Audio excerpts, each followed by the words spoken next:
تھوڑی سی بات لیلۃ القدر کے حوالے سے کر دوں۔ نبی صلی اللہ علیہ وسلم نے فرمایا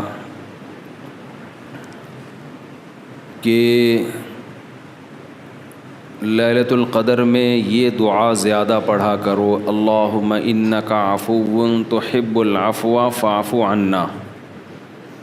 اے اللہ تو معافی کو پسند کرتا ہے، سراپا معافی ہے، بس تو ہمیں معاف کر دے۔ قرآن میں 2 جگہ اللہ نے لیلۃ القدر کی فضیلت بیان کی، ایک سورہ دخان میں اور ایک سورہ قدر میں۔ سورہ دخان میں کہا انا انزلناہ فی لیلۃ مبارکہ، ہم نے اس قرآن کو نازل کیا برکت والی رات میں۔ اور سورہ قدر میں ہے انا انزلناہ فی لیلۃ القدر، ہم نے قدر کی رات میں اس کو نازل کیا۔ اور دونوں جگہ قرآن میں ہے تنزل الملائکۃ والروح فیہا من کل امر باذن ربہم من کل امر، کہ فرشتے اس رات میں اللہ کے حکم کو لے کر نازل ہوتے ہیں۔ اور سورہ دخان میں کہا فیہا یفرق کل امر حکیم، ہر حکمت والے فیصلے اس رات میں کیے جاتے ہیں۔ تو یہ سب لیلۃ القدر کے بارے میں ہے، اس کو لوگ شب برات پر لے جاتے ہیں۔ اور قرآن میں ہے خیر من الف شہر، 1000 مہینے سے بہتر ہے۔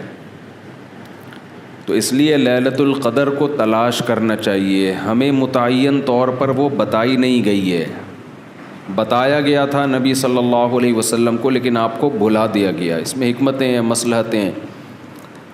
بڑی حکمت یہ ہے کہ اگر بتا دی جاتی تو ہم رمضان کے آخری عشرے میں پوری میں عبادت نہ کرتے، پورے سال سوتے رہتے، پورے رمضان سوتے رہتے، اور خاص اس رات کو کچھ اللہ اللہ کر لیتے۔ اور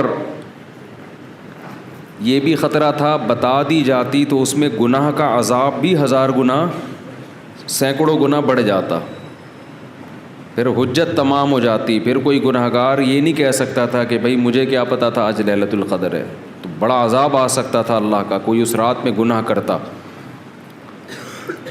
تو اس لیے اللہ کی حکمت نے اس بات کا تقاضا کیا کہ اس رات کو چھپا دیا جائے۔ اب امکانات ہیں، پہلی بات تو رمضان میں ہوگی، اتنی بات تو تقریباً یقینی ہے۔ دوسری بات رمضان کے آخری عشرے میں ہوگی، یہ بھی تقریباً یقینی ہے۔ اب آخری عشرے میں پھر ہمیں یقینی نہیں بتایا کون سی رات، یہ بتا دیا گیا کہ طاق راتوں میں، یعنی 21ویں رات، 23ویں رات، 25ویں، 27ویں اور 29ویں، ان راتوں میں امکان زیادہ ہے۔ اور بعض حضرات کے نزدیک 27ویں میں امکان اور بھی زیادہ ہے، بعض حضرات کا موقف ہے، لیکن یقینی بات نہیں ہے۔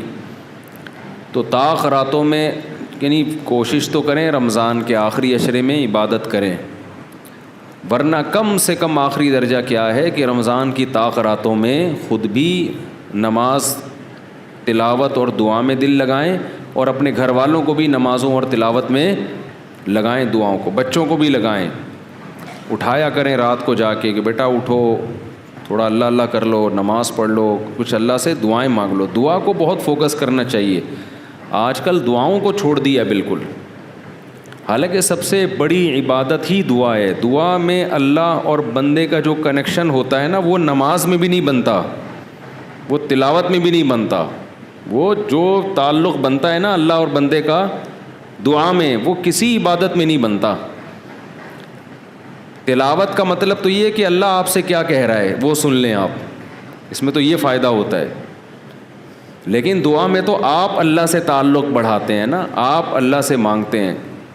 تو اس لیے ان راتوں میں خوب گڑ گڑا کے لمبی لمبی دعائیں مانگنے کا معمول بنائیں۔ اعتکاف والے ساتھی بھی بیٹھ جائے کریں اکیلے میں، کہیں کچھ کر لیں، اللہ اللہ سب کچھ مانگ لیں، یہ سوچ کر کہ جو مانگیں گے اللہ ہمیں وہ دے گا۔ جب انسان مانگتا ہے نا پتہ نہیں ملے گا نہ ملے، تو پھر ملتا نہیں ہے۔ اللہ کہتا ہے جب تیرا میرے بارے میں یہ نظریہ ہے کہ میں دیتا ہی نہیں ہوں، تو پھر مانگتا رہے بیٹھ کے، میں نہیں دوں گا۔ اللہ میں استغنا بہت ہے۔